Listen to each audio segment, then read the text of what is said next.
engineers to find the best way to restore power to the city.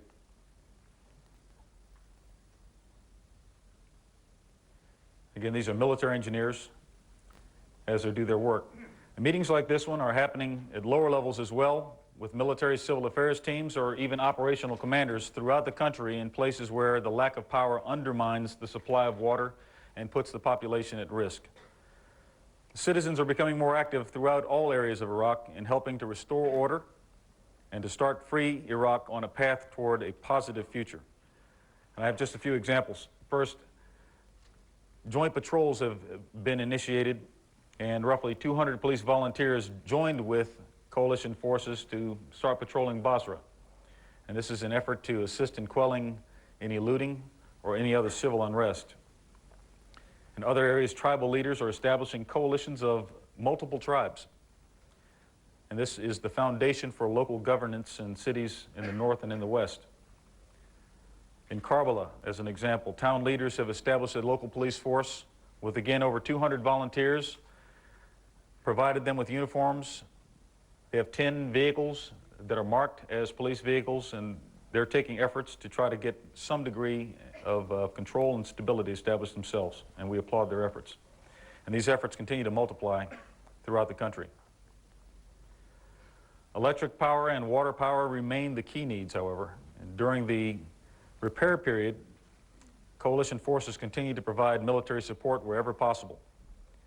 I have some recent photos of coordination done between Marines and water purification experts near the town of An-Nasiriyah.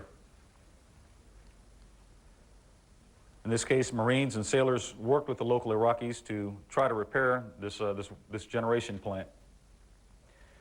In areas where we can't immediately repair the water infrastructure, we continue to use military assets and resources to provide a substitute. And this is a short video of some more water purification operations, in this case near Talil Airfield.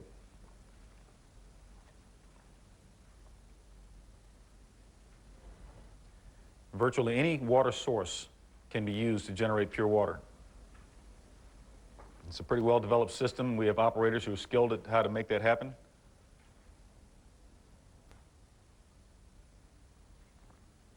And it gets pumped freshly into water trucks for transport.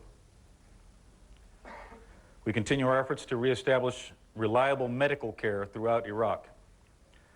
First, several hospitals have been secured by coalition operations recently, and as we go to those locations and we find patients that require care that cannot be adequately provided at some of these facilities, the patients are either transferred to other Iraqi hospitals or moved to military medical facilities.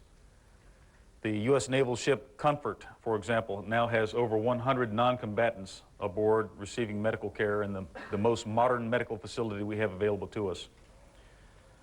While medical supplies are flowing in from a variety of countries and organizations, the coalition is also pushing medical supplies. In some cases, these supplies come from stocks planned for use in caring for coalition casualties, but at this point they're no longer required in the same number. The next video is of coalition members using existing military resources to push medical assets into Iraq.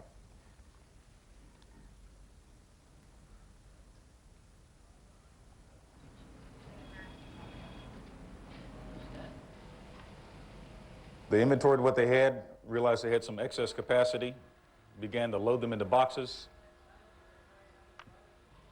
The boxes were then taken to helicopters aboard ship, offshore, flown to a place to be transported onto trucks, moved by trucks to aircraft,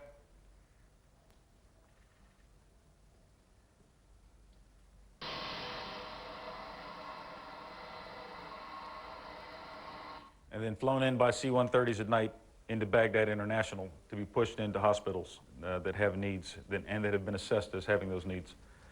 In addition to moving supplies, we are also facilitating repair to the existing healthcare system. I've got several images to show you here of some meetings that occurred between civil affairs soldiers working with medical staffs, in this case in Ad-Diwaniyah. They're making assessments to improve the hospital and the medical care system there. In addition to medical resupply and repair, to the infrastructure, the coalition still provides immediate medical care when it's required. This immediate care is only a part of the coalition's daily interaction with the people of free Iraq, and it contributes greatly to establishing conditions of stability and security for the future of Iraq. This was supposed to be Saddam Hussein's last stronghold, but on the approaches to Tikrit, there is just the debris of defeat. Empty firing positions, cast-off uniforms, and abandoned armor litter one of the main roads into the city. Inside, no last stand by the Iraqi dictator's forces. Instead, the U.S. Marines are in virtually full control. In the center of town, American armor is present in strength, and the Marines have set up checkpoints. The residents of Tikrit have observed the Americans calmly, but with little sign of warmth. One man told me that they would welcome anyone to the city if they brought peace and an end to the bombing. Saddam's palace in Tikrit has now been thoroughly looted. Of the dictator himself, there is no sign. We saw U.S. helicopter gunships rocketing an area where some of his fedayeen were believed to be retreating. Some Iraqi forces appear to have pulled back to a military base just outside the city. That has been bombed, and a pall of smoke now hangs over it. Julian Mannion, ITV News. If evidence was needed that Baghdad remains a dangerous and violent place, it came within yards of the Palestine Hotel, where most foreign journalists are staying.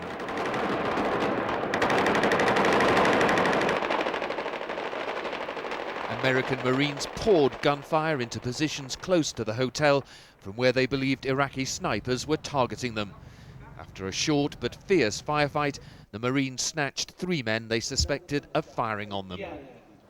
By daylight, a semblance of calm had been restored in the Iraqi capital, and at Baghdad's police academy, hundreds of policemen, many still reluctant to wear their uniforms, turned up for work. The American forces are hoping to recruit ordinary policemen in an attempt to restore order after days of looting and lawlessness. Outside, after several weeks in the Gulf and a 14-hour flight, the first British troops to arrive home. This mix of Army, Navy and Air Force personnel hit the tarmac at Brize Norton this morning without ceremony.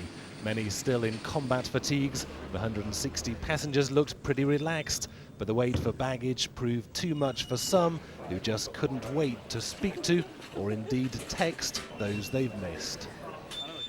Is over. Saddam Hussein's hometown in the hands of American forces. We watched the long columns enter the city. US Marines who'd pushed forward from their bases around Baghdad. It was a swift operation. It took them no more than 48 hours to get here. Locals seemed glad to see them. We're just watching American troops driving into Saddam Hussein's hometown. What do you feel? How do you feel? I am very happy. You're happy? Is Saddam here? I don't know. This is a hugely significant moment because the sight of American troops arriving here in Tikrit should convince the majority of Iraqis that Saddam Hussein and his regime have finally been destroyed. The Marines found the city largely deserted. Most of the senior party figures seemed to have fled. There was little resistance to the advance. As we drove in, we saw one of Saddam's grandest palaces abandoned. Air power is no longer needed, and the Americans and British are beginning to withdraw parts of their Navy and Air Force. We're happy that the war has been done, is done over quickly, appears to be over quickly, and that we are in the final phases here. So, signs of military force scaling back. But does that mean the end is in sight? Well, across the country, British and American forces do appear to control all the key strategic towns and cities. But over here in the west, things are still less clear-cut. There have been reports of fighting near the small border town of Qaim. American special forces have been engaging Iraqi troops for days. It's thought they might be defending Iraqi leaders or perhaps weapons of mass destruction. There are also still reinforcements pouring into Iraq. The 30,000-strong 4th Infantry Division has just crossed over the border from Kuwait. Their original destination was originally Tikrit, but now they could be diverted west to deal with remaining pockets of resistance. Or some may stay in the south near Qasr to help with large numbers of prisoners of war. There have already been reports of riots in the prison camp, and this morning a number of prisoners even staged an attempted breakout. It's just one of a number of new problems the coalition now face. Iraqi police are back on the beat today, not many of them so far, but enough to show the people of Baghdad that some attempt is being made to restore law and order at last. Joint patrols with American troops are expected to start soon. Obviously, we want it to be joint rather than all of us, because there's a great fear on the with the Iraqi people that we are here as an occupying force, and that's not the case at all. Today, 2,000 Iraqi police officers have registered to return to work. This is only a beginning, though. Baghdad is a city of 5 million people, and before the war, it boasted a police force of some 40,000. Restoring security here will take time and manpower. Restoring peace may be quicker, but there are still occasional firefights like this one in the early hours of this morning. American troops open fire on die-hard Iraqi resistance and round up fighters said to be still loyal to Saddam Hussein. Baghdad remains awash with weapons. Here, young Iraqi men are protecting one of the few hospitals in the city that is still open. Guarding the National Museum in Baghdad, but their arrival has come too late. Looters have destroyed many of the building's priceless artifacts, and the man in charge is inconsolable. The bad moment in my life when I see here in the museum and the office. They're still assessing the extent of the damage, but its cultural significance is said to be immeasurable. The mob tore down pictures of Saddam Hussein, and with them hundreds of priceless artifacts. Established in the days of British rule, Iraq's National Museum contained irreplaceable relics from the oldest civilization in the world. Yesterday, I spent 5 hours trying to get the Marines to guard this compound, the curator told us, but so far nobody has turned up. But there may be more to this than vandalism. Several priceless Stone Age exhibits have disappeared, and it's thought that could be the work of fortune hunters. David Willis, BBC News, Baghdad. Accompanied by members of an Iraqi opposition army called the Free Iraqi Force, or FIF, were led to the empty grave site near the town of Al-Shatra in south-central Iraq by a doctor who said he buried the body of what he was told was a dead American soldier. There is a wound here, just a wound here. There is some blood, dry blood. Dry blood on his mouth. The shallow grave was located on the edge of a trash dump in Al-Shatra. The doctor claimed the remains were dug up 1 week ago by Americans who were searching for the gravesite. But U.S. Special Forces at the scene had no information of such an operation. The U.S. Green Berets and the anti-Saddam Hussein FIF were led to the gravesite after they raided a house in Al-Shatra. Special Forces believed it was used as a temporary prison for 4 American soldiers captured in the early days of the war. The raiding party took away a roll of photographic negatives found in the house. They also discovered a handkerchief that had been twisted and formed into a makeshift handcuff. 4 suspected pro-Saddam Hussein paramilitaries discovered hiding in the house next door were taken away for questioning. One was caught trying to bury a hand grenade and assault rifle. Still, the question remains, who was buried in the shallow grave and who dug up the body? Borrow our mobile satellite phones. They need to send a message to their families abroad. Just to tell them we are alive, says this woman. Here, they wait outside a restaurant where journalists hang out, and they are desperate. Only for 1 minute, says this mother. She wants to call her pregnant daughter Saba in Sweden to see if she has delivered. It's not good for her to worry about us, she says. Across the fence, a 21-year-old U.S. Marine named Jason Cook is after the same phones. He wants to call his mom in Houston. A New York Times reporter lends Cook his mobile sat phone. I love you too, Mom. Hey, old man. In the middle of Baghdad, just patrolling up and down the streets. Cook hasn't spoken to his family since Super Bowl Sunday, January 26. On this one sidewalk in Baghdad, they were all doing the most natural thing during war, trying to reach their loved ones. My little brother and sister. How many do you have? I got an older brother and a little brother and sister. His mother told him to keep his head down.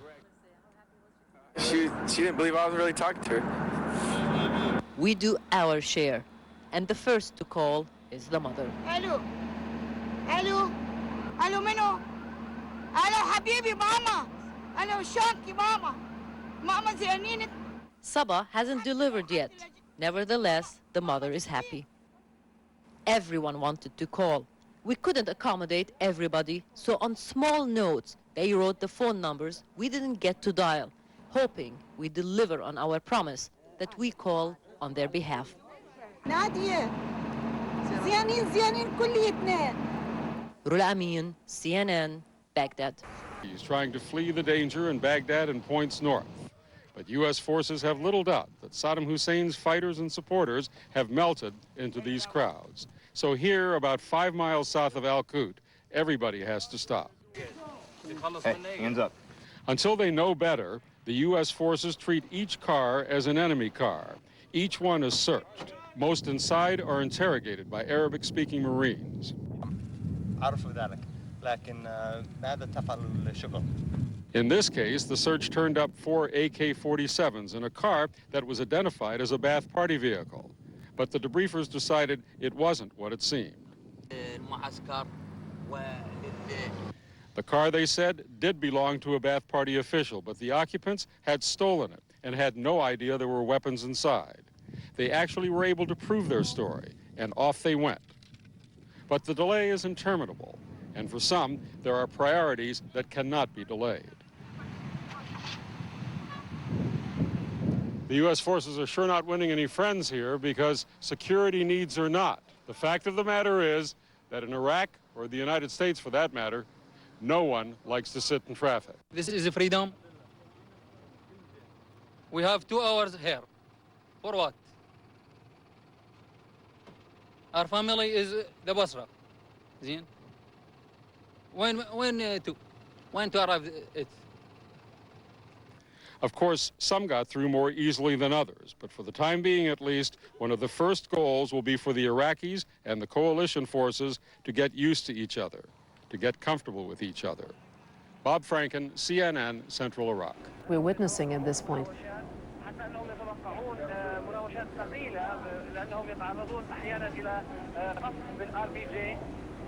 what we know from reporters there on the scene and from the U.S. military is, surprisingly, there has been little resistance. U.S. forces are in the center of the city. They say that they control about 1/3 of the city. However, one of our correspondents, to whom we've been speaking, thinks that this is a modest estimate and they are in control more than that.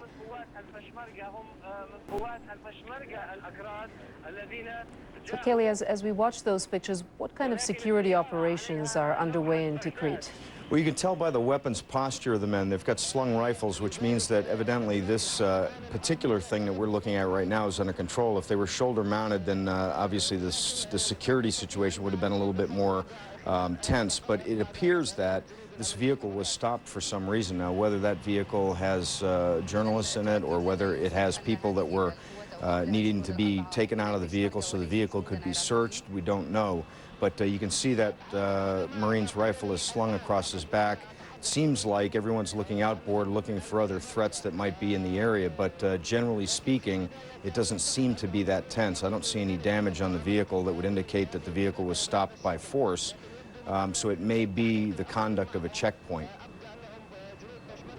The Marines say that they're in control of about 1/3 of Tikrit. What are the challenges that lay ahead as they try to secure control of the entire city? This is Saddam Hussein's hometown with the most hardline loyalists.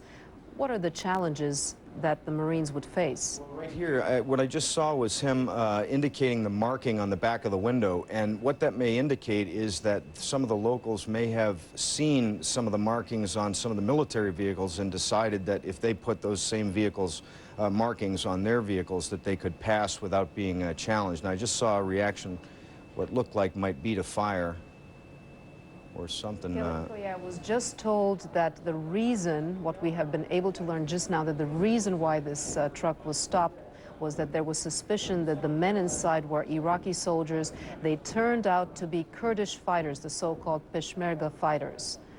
And so now they're going to let them go. That's what we have been able to find out. See, I saw that Marine pulling or wanting to change the marking on a vehicle, and you know, this is kind of indicative of the instability, which is you've got people who are motivated both for and against the coalition forces, and in this kind of environment where people are on the battlefield in civilian clothes with arms, with varying intents, it's very difficult to sort through that. You can see then that a lot of the weapons were taken away from the shoulder mount or out of the slung position, and guys, the men here, were able to get to their weapons a little bit more readily. So again, very, very much, like I said in the last hour, like standing on top of a soccer ball trying to regain some balance. Any small thing can shift one way or the other. It's a very tenuous situation. You can see that by this footage. U.S. Marines intervened. Apparently, 5 men used shoulder-fired, rocket-propelled grenades to blast their way into the central bank in an effort to fill their pockets. Well, the U.S. Marines happened on the scene. They followed them. They took them out of the building and arrested them. It's not clear what's going to be done. They're being interrogated, but it was a bold move by some robbers, perhaps hearing that police were about to come back onto the streets in all areas, and they tried to blast their way in. They were not successful. But elsewhere around the city, the fires continue to burn, and some of them obviously set literally under the stacks of volumes in the Islamic Museum. Records there, priceless records being torched. Perhaps most of them were hauled away first that will fetch millions and millions of dollars on international art markets. The same is true with many of the artifacts stolen from the Baghdad Museum. And increasingly, this is going to be an embarrassment for the United States, an embarrassment because of the priorities that were set on what was important to protect. The oil ministry, protected. Health ministry, education ministry, the priceless artifacts in the museums all went unprotected. Restoring order. It was for a morning almost as chaotic inside the police academy as on the streets. Saluting him last week, stomping on him today, it seemed the police were trying to purge themselves of Saddam Hussein's brutality that they had helped and perhaps were forced to enforce. Staff Sergeant Jeremy Stafford and the Marines who had come to get the first police patrol out on the beat were overwhelmed. So I figured I'd let them have at it. The only other way I could have stopped it was to start using force, and it wasn't. I'm not going to start using force on these people. I think they've had enough of that. Indeed, just last week they had discarded their uniforms for fear of being shot by Americans entering Baghdad. Now a few put them on again, all rushed to sign up for their old jobs, and feelings that had been bottled up for years pour forth. The regime used to have a sword at our necks, says Sergeant Faisal Mohsen. If we didn't cooperate, we were fired or sent to prison on trumped-up charges. I have refused to work with Saddam. Hamid Mustafa was head of the traffic police back in 1983. And now I want to come back and work and to save my people. But not everyone here is reporting for duty, nor do they trust those who are. Hussein Jarallah has come looking for the security forces who imprisoned and tortured him back in 1999. I was hung by my arms from the ceiling, he said, electrocuted and beaten with sticks. He came with a list of names. He didn't find them, but one army officer offered a mea culpa. Regrettably, as the army, we were